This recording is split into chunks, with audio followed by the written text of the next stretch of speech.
પ્રયાગરાજમાં આયોજિત મહાકુંભ 2025 વિશે શું તમે આ વાતો જાણો છો? દુનિયામાં ધર્મના નામે એકઠા થવાની પરંપરાઓ ઘણા દેશમાં અને તમામ ધર્મોમાં છે, પરંતુ આમાંથી સૌથી જૂની પરંપરા કોઈ હોય તો એ છે કુંભ. માનવામાં આવે છે કે કુંભની આ પરંપરા 2500 વર્ષથી પણ વધુ જૂની છે.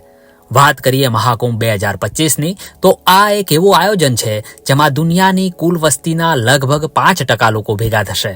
આ આંકડો પાકિસ્તાનની કુલ વસ્તીથી ડબલ છે. આ વર્ષે મહાકુંભમાં 40 કરોડ લોકો આવશે તેવી સંભાવના છે.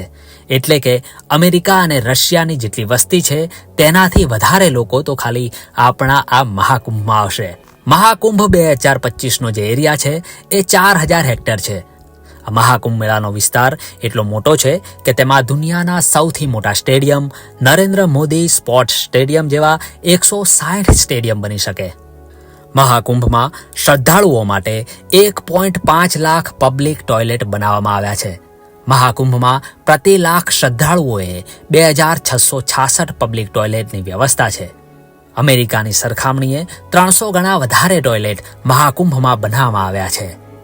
2019માં પ્રયાગરાજ અર્ધકુંભમાં 13,218 ટન રાશનનો વપરાશ થયો હતો. આમાં 54,000 ક્વિન્ટલ ચોખા અને 78,000 ક્વિન્ટલ લોટનો વપરાશ થયો હતો. સુવર્ણ મંદિરમાં થતા દુનિયાના સૌથી મોટા લંગર કરતા 2019માં આયોજિત થયેલા કુંભમાં ચોખાનો વપરાશ 110 ગણો અને લોટનો વપરાશ 16 ગણો વધારે હતો. કુંભના આયોજનનો ખર્ચ 6,382 કરોડ રૂપિયા છે, જે રામ મંદિર બનાવવાના ખર્ચ કરતાં 3 ગણો વધારે છે. કુંભ 2019ની કમાણી 1,20,000 કરોડ રૂપિયા થઈ હતી.